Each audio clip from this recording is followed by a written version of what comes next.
What's up? Yesterday was the 7-year anniversary of Operation Werewolf, and Matt and I both got a lot of fucking awesome messages from you guys. So I just wanted to say first, thank you so much, all you guys who took the time to send us something fucking positive. So much fucking negative bullshit out there, and it's so fucking radical to see so many dudes doing so many fucking awesome things. We had a bunch of guys post or send us like 1 year with Operation Werewolf, 2 year with Operation Werewolf, man, leaning out, crushing addictions, crushing problems, looking awesome. So thank you guys for sending us all that, man. It was an awesome day because of that. You know, I like receiving mail like that because partially what it's also offering somebody is a chance to for self-affirmation. Yeah. By saying it, by putting it out there, by kind of telling your story again, in a positive light of looking back, it also makes you feel a hell of a lot better about yourself. And I'll bet you people that wrote us those messages and stuff, just the act of kind of restating how far they've come and not looking back. Yeah. No, I mean, it was awesome, man. And it makes me really, really proud of being sort of part of that community because it keeps getting better. You know, we were looking through the Telegram yesterday and scanning through. There's some fucking huge dudes in there. You know what I mean? Like at the beginning of all this, it was a lot of people that were sort of working hard, and in a lot of ways you'd see people from the outside talking shit. They'd say, oh, none of these dudes are that big, none of these dudes are that strong.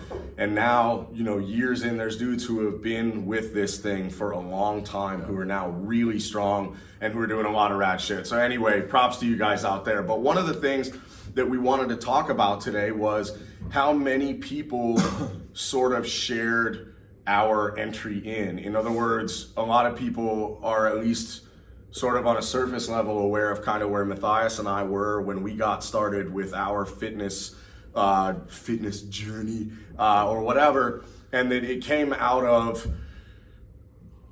almost always, you know, and I would say that we got into it for a while, you know, jiu-jitsu and training and stuff, and it was always sort of there in our early 20s and things like that. But then for a long time, we sort of got out of it again. And then when this most recent time for the last 7 years or whatever, we've been very consistent and stayed on it.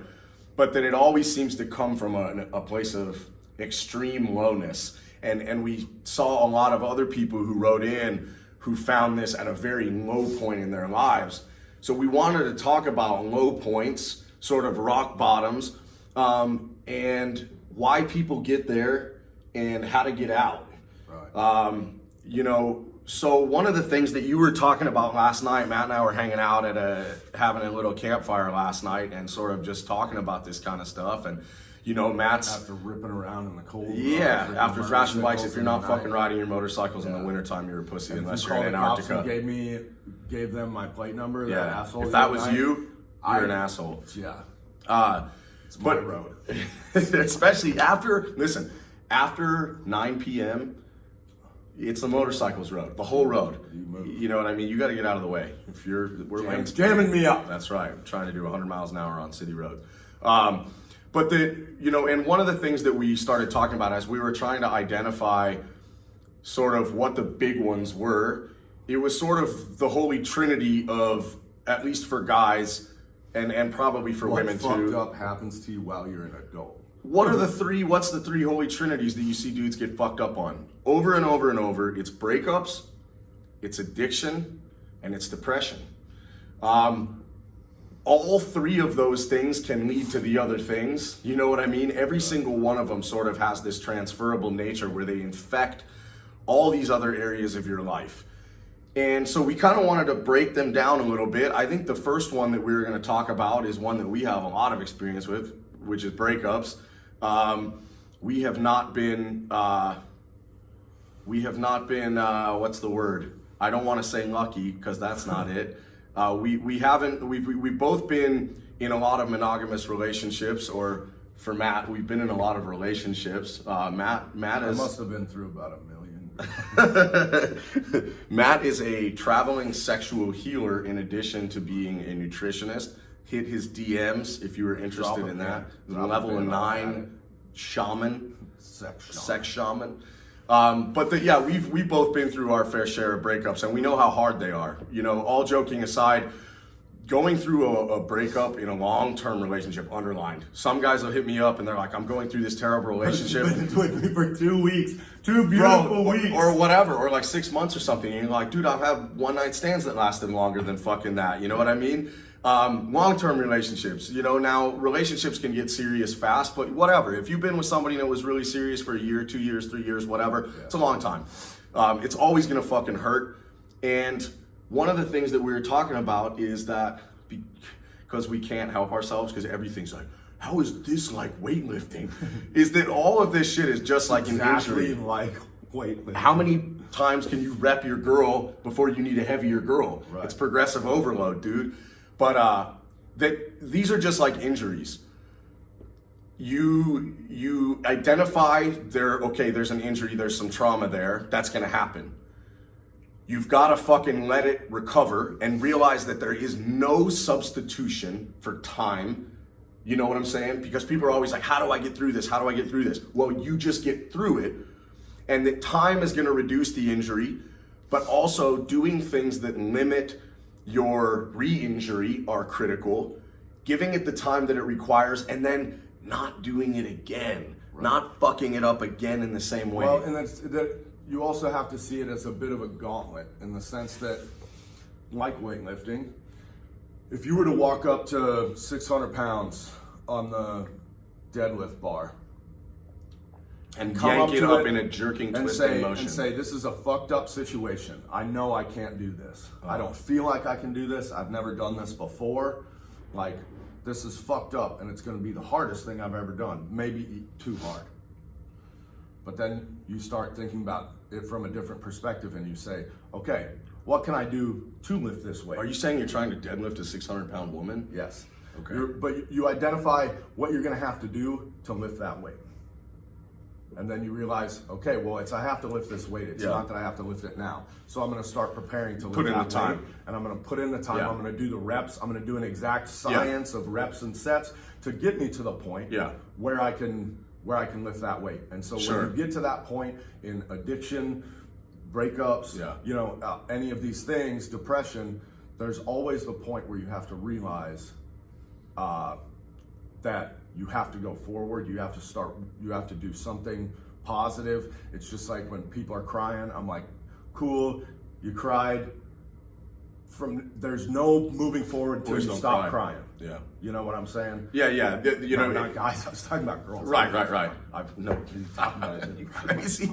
Showing emotions, that's toxic masculinity. Yeah. They say that, and actually this is an interesting thing to talk about because people talk about this idea of how men are uncomfortable expressing their emotions or toxic maleness or whatever, that this idea of repression. There's a big difference between repressing your emotions and controlling your emotions. A huge fucking difference. Stoicism to go along with 100%, okay? So repressing your emotions is jamming something down and saying, I don't feel this, I'm compartmentalizing this, and I'm never gonna deal with this. Like I do with mine. Whatever keeps me from crying. I thought that's what Arimidex was for. You know, you're watching a movie, you feel a human emotion, and you get up and you woodenly walk to the cabinet and take a pill, and you sit back down, and your old lady's like, "Are you okay?" And you're like, "I am fine. I am a man." But that, you know, you can acknowledge the emotion that you're having, and you can learn from it, and you can try to identify how to deal with it and navigate that emotion without wearing it on your sleeve. Now, I have been guilty of this kind of stuff in the past. Everybody has, you know what I mean? But look, men, you've got to learn how to control your emotions. And all of us are constantly in a process of doing it. I'm not saying you got to learn to be like me. Right. Fuck that, dude. I lose my temper all the time. Or get affected by stuff all the time. But what I'm always trying to do is be better and do it better and have more control over that. Now, when we're talking about the same mistakes. Yes, and this is it. You can make a string of new mistakes that you've never made before, which might be just a challenge. And then freak out and fly off the handle. At least make it funner. Yeah. But, this is one of the key things with the breakup thing too, is if you go through a breakup and it's hard, and you get into another relationship and you go through another breakup and it's hard, that's not a failure as long as it's different. As long as it's for a different reason, or as long as you go through the breakup in a more positive way, right, then it's like Terminator. I'm learning. You're learning, you know what I mean? And you're actually doing what human beings should do, which is you are evaluating data and you are applying that data to future situations. It's like when Matt's on the mats here, you know, he's always talking to the guys. He says, look, don't just go crazy when you're rolling with each other. You're collecting data, right? You know, you should be collecting data to apply that to future roles, you know, to future training. And so if you are going through a breakup right now, there's nothing anybody can say that's gonna make it not hurt. This is another thing to understand. Right. Pain is not bad. Pain is, I mean, at the risk of sounding like a fucking kid who got in a fight with a hot topic and lost, pain is life. Life is struggle and life hurts, okay? It's never going to not be that way. But how you navigate around that is what says everything about you as a man. The more DOMs you have, the more you know you're killing life. If I'm not sore from a workout, if I don't hurt, I didn't work out hard. Right. If my back isn't in crippling pain from that fucking PR that I kept trying to fucking have to crawl to the bathroom in general. But it's fine, bro, because I'm fueled by anger. Right? None of this can affect me. And even that's really, I've gotten really good at just bottling that up and putting it aside. So. You just repress it. I stuff my rage down into a weird little part of myself that then gets fucking triggered by random happenstances in my life, and then I take it out on stuff that had nothing to do with the original situation, like a healthy man does. Like a transfer. Are you guys following all this? I've transferred that negative energy to something, usually an inanimate object, like the TV or what's the fucking meme where it's like the drywall, it's like white guys are mad and it shows the drywall pouring sweat. Here it goes. But yeah, so if you're going through a breakup, remember it's gonna be about time, but it's also gonna be about doing things and not doing things that are gonna exacerbate that injury, okay? This is not the time, dudes, for hard drugs like Towns Van Zandt and Blaze Foley and other hard drugs that will fucking like keep you in that shit. Because like addiction, Matt will always tell me, okay, if I'm going through a hard time and I'm talking to him, because that's the thing, it's okay to talk to your little crew, just don't talk to the world about it. If I'm having a hard time and I talk to Matt, and he can tell I'm having a hard time on Facebook. He live streams me being like, dude, I'm having a really hard time. I get a lot of good advice from the Right. But no, if I'm talking, it's fucked up. If I'm talking to him, he'll listen to me to a point, and then he'll say, okay, I hear you. You got to make sure you're not wallowing in this. Because here's the thing, if you're going through a breakup and you're sitting around fucking with a 12-pack of fucking beer in a bottle and you're listening to fucking Towns Van Zandt, here's what you're doing. You're falling in love with being in pain. Right. Okay, you're romanticizing the fucking shit, because what you need to be doing... You're not just going to kill yourself and get it over with. Yeah. You're going to drag it out. That's it. And so this is not the time for, you know, to sit around and wallow and stuff. You have to move forward, and we're going to talk about positive stuff. Yeah, well, you know, like right now, I'm going through a breakup, and the last big one that I didn't deal with that great. Mm-hmm. You know, I fell into a lot of the same trappings. It had been a really long time since I had done it, so maybe I didn't recognize a lot of the mistakes, or maybe you know, there's always a certain part of you that is intentionally doing that. Sure. And then you have to admit that. Yeah. But so like right now, you know, the first thing I did was I changed my living situation to a little bit more of a Spartan living style. Moved into a trash can. Yeah. A Spartan living style, yes. I said. And I changed my diet to something super restrictive, so at least I know I'm eating McDonald's clean, only? Yeah, whatever this fucking vegan shit's gonna do to me. It's gonna make you gay. But it's restrictive, and I changed my workout, and so all of those things are things that I have responsibility to do now. Trash can, McDonald's, hot yoga. Yes. That's what I'm following. This is also not coffee. He's drinking liquid heroin right now. Well, it's a little Mountain Dew. It's a little Mountain Dew that I put just about a quarter gram of meth in. Just a dusting. I'm on That's it. just for energy. That's a supplement. Meth? I'm on it. Wait, did it come in a pill or injection? Oh, it was a pill. Okay, so it's a vitamin. That's no problem. But yeah, you know, like, not to downplay, he's done really well through this because he's used it as an opportunity to say, okay, I'm going through a transitional phase. And I quit drinking. I've drank like maybe 3 times. I drank for your birthday. Right. I drank. I made him. But I'm trying to put about a month. Between creating positive habits during a time of transition. So we'll get into some of this stuff. I've never even thought about listening to Blaze Foley because I haven't started drinking. Well, that's kind of a chicken or the egg, because sometimes I'll hear really good country music and decide that right then and there I need to go get Jim Beam. But other times I go get Jim Beam and I decide I need to listen to country music. It's sort of one of those chicken or the egg situations. It's like, what happened first? Like, did you get AIDS from the deer tick, or did you get AIDS from the vegan diet that you had to be on to deal with the deer tick? I'll let you know. Either way, the outcome is the same. The outcome is the same. Okay, so anyway, moving on. Let's talk about another one. You know, let's talk about the idea of addiction. And in a lot of ways, these things are very similar. You know, we joked about meth or whatever, but those of you guys who don't know, you know, Matt for a long time was fucking crushed and heavily addicted to amphetamines, and even was on like TV about it after he got clean and everything like that. Hell of a goddamn good time. Hell of a run. Hell of a good run. But I mean, you know, it was, and so have several of our other friends have also, you know, we grew up out in the Midwest, so it's like, if you have more than 5 or 6 friends sitting at the table, you know, one of them is a Fed. In the Midwest, if you have more than 5 or 6 friends, 2 of them are Feds and 4 of them are on meth. Yeah, and they may or may not be the same person. Oh, 100% they're the same person. But, and so a lot of these issues are the same. A lot of them come from the same place, and a lot of them come from the same sort of, you know, trigger points or whatever. And I think one of the things that you said when we were talking about this before is that you said, what did you say? Like, self-destruction is the real addiction. Right. And that it manifests itself then in things like drug abuse, alcohol abuse, all the rest of this kind of stuff. And it kind of comes from that little thing of being a person of extremes, you know?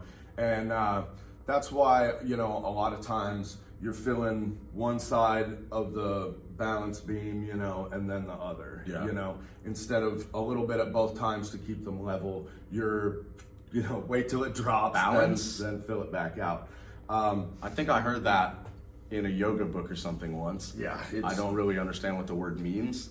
Let me get into it. Okay. It means filling one. Is that like a speedball? Yeah. When we're talking about it, it's like, okay, I want the speed, but I want the downer too. Yeah. That's balance? Yes, that's balance. Only do speedballs, dudes. You heard it here. But, and so I think a lot of it, when I look at a lot of things in my life, I went from, you know, living a pretty crazy life as a kid, in my younger days, to getting locked up, to coming out, to getting on meth, to putting on 75 pounds in 1 year after getting out of jail, to, you know, then went straight into working in the tree service, a very dangerous job. Yeah. Went from that, did some concrete, then started doing iron work, which is a dangerous job, you know, climbing trees. And you realize that you've just been kind of intentionally putting your life in danger your whole, you know, throughout your whole time, because you're kind of chasing after something. But when it comes to addiction, you do that with the same amount of intensity. Instead, you're doing like a 32 ball, you know, of dope or whatever. And I think that that's something interesting, because this idea of being people who live in extremes, and I think that, you know, you and I certainly have done that in different ways, but also in similar ways throughout our entire lives. And that we wouldn't be who we were if we weren't creatures of extremes, but also it's affected us as negatively as it has positively. And in our later year, in our 30s now, we've been trying to figure out how to balance at least the ends of those extremes, because, you know, there's a positive way to engage in that sort of death lust, you know, like we ride motorcycles, you know what I mean? And that's better than speedballing. You know what I'm saying? It's at least more of a positive habit or hobby than saying, I'll do any drug on the table to prove how extreme I am. And a lot of it is tied up, I think, a lot of it was tied up certainly back then for both of us in ego, which is, okay, well, even if I'm doing drugs, I'll do drugs better than you. Right. Which is a fucking crazy thing to say, but you know, think about how many dudes are like, I'll drink this motherfucker onto the table. It's like, I'll starve the fucking oxygen out of my fucking brain with alcohol way better than you. But what they're saying is, was like, who's gonna stay up the longest? Yeah, because what they're actually saying, and what you're actually saying there is, I have a higher constitution than you do. I can take this longer and survive or fucking still be coherent or whatever it is. Battle of endurance. And like, what's her name? It shouldn't be looked at as addiction. Marion from Raiders of the Lost Ark. You know what I mean? You've seen the scene with the guys doing the thing, doing the shots. Pistole. But you know, it's about constitution, and that is a positive. But there is better ways to display high constitution. Right. Fucking go train, right? Right. Go to a competition. So you know, and addiction and addiction, negative relationships, and even depression to a degree. Although that one's a little bit different because it's not necessarily something that people have chosen. But here's the thing with depression, because I want to touch on this before we start getting into positive ways to kick this kind of stuff in the dick, which is depression is something that can come, and clinical depression can come from, you know, it's a chemical imbalance or whatever. And so you're kind of starting off with a stacked deck a little bit against you. You got too much pussy in your brain. Yeah, exactly. Girl. There's too much bullshit you need to take. Well, here's the thing too, is that doctors will tell you need to take SSRIs, even though, hey, this might help you, or it may make you want to fucking kill yourself. Okay. What's the black square label on the bottle? Nothing. Yeah. Both of us have had experience with SSRIs in the past, and I can tell you that it did not make me feel better. It made me feel like I wanted to fucking blow my head off, and it also made me feel like I was trapped. Yeah, like. But that. One of the things about that is when I say, okay, you're working a little bit with a stacked deck against you, this is not to say you embrace that idea of victimhood and saying, okay, well, I got a fucking raw deal, so fuck it, I'll just sit here with my raw deal and feel sorry for myself. I think the faster... Because you would say the same thing about addiction. People say now it's a genetic. Exactly, and that's the thing. Which is crazy. Like, if you ever smoke crack, nobody's going to say that's not good. Right. If you start by ever giving yourself the admission of, I'm this way, and like it's part of who I am, and I can't help it. Then the dangerous thing there is you have to then listen to somebody else when they say it. Right. And nobody puts up with this shit from other people. It's only because this isn't fucking cancer, man. It's like, you know, I'm 4'2". You know what I mean? Like, I'm short. I can't reach the top shelf in some fucking places. I don't sit there and make my whole life about the fact that I'm fucking short. Right. It's like, okay, cool, I'm short. You deal with that. Right. I'm not 4'2", by the way. I'm 4'5" and shit and leave them around. So yeah.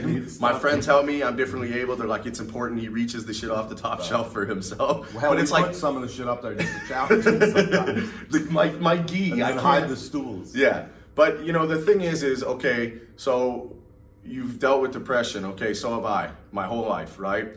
And you know, back when I was younger, they didn't have bipolar. They called it like manic depression or whatever. I don't think anybody was really calling it bipolar until I was like later, yada, yada, yada. Okay, say what you want.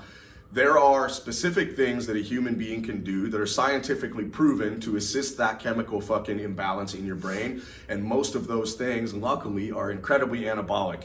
Going outside, being in the sun, running, lifting fucking weights, spending time with fucking people instead of sequestering yourself away from the world.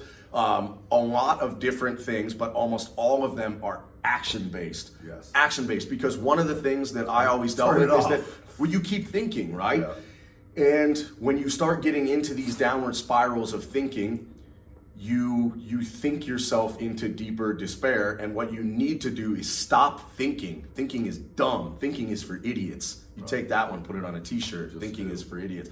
But just act. That's where this barbaric nature comes in, where you have to say, fuck this, I'm just gonna go grab heavy shit and pick it up and put it down until I feel better. I'm just gonna go do jujitsu and strangle fucking dudes until I feel better. You know what I'm saying? Right. As absurd as it sounds. Ultimately, what's fucked up in my life, what has me feeling this way? A bunch of superficial stuff that has only been around in the last half century. Or okay, this shit is even a chemical imbalance. So go balance them motherfuckers, because there are ways to do this. And this is kind of what we How are you eating? How are you attacking these things? Right, how are you eating? Are you staying up fucking until 2 a.m. looking at your fucking phone? Because all that stuff's gonna make you depressed. There's garbage, not working out. Yeah, there's another meme. It's like, how come I'm depressed all the time? And then it's a picture of like drugs, booze, McDonald's, dude up late on his phone and like a Pornhub logo or whatever, you know what I mean? That stuff's not gonna make you feel better. So let's talk about what is. All right, we talked in the one fucking episode of this how people conflate anger and aggression. those are two different things, but aggression in scenarios like this, in breakups, in drug addiction or any other kind of addiction, or in fucking despair, depression, aggression is your friend because you have to aggressively attack the problem. You know, Matt was just talking. Which is that guy at the end of the bar. He's looking at you. He's making fun of your fucking muscles, dude. I fucking heard him say it. It kind of looks like maybe he knows your girlfriend, or like maybe did you remember them looking at each There's other? There's a familiarity there. Somewhere. You know what I mean? They went to high school. They definitely fucked. Yeah. But so tell me again or whatever, or tell them about what you were talking to me about, where you were sending that person messages or whatever. Right. So I have a friend. Every once in a while, and just run through it so we can talk about with somebody from back home. And last time I seen her, she was fucked up on drugs, and I was like, I had talked to her sister, I said something, and I asked a couple of questions about her, see where she was at, and she said that she was still on them. So I sent her a message and was just like, hey, you know, when are you gonna get your shit together? When are you gonna get off the shit? And you know, whatever. Maybe sometimes she's addicted to creatine, by the way. Right. You know, maybe sometimes that's the pull. I can remember a couple of things that help pull me out. That it's not. Timing wise, sure. And so she sends me the thing back talking about losing her house, losing all of this shit. But that it's not drugs. But that it's not the drugs. It's this, you know. It's bad luck. It's all this like victimized bullshit. So it shouldn't be attributed to the shit. Where what she needs to do, right, is to aggressively attack first off her bullshit, right, and say no. Drugs are the problem, and I've got to aggressively attack this. Right. Fucking cold turkey, right? Right. There's no. You know, programs and all that stuff can help you mentally, but as far as like, you know, you watch dudes and they'll come up to you and they look like the dude down in the pit in the first Blade movie, and they're like, I'm fucking clean, dude, I'm on Suboxone or whatever, and you're like, you're not clean, my friend. And ditto for guys who are like, I'm drinking less.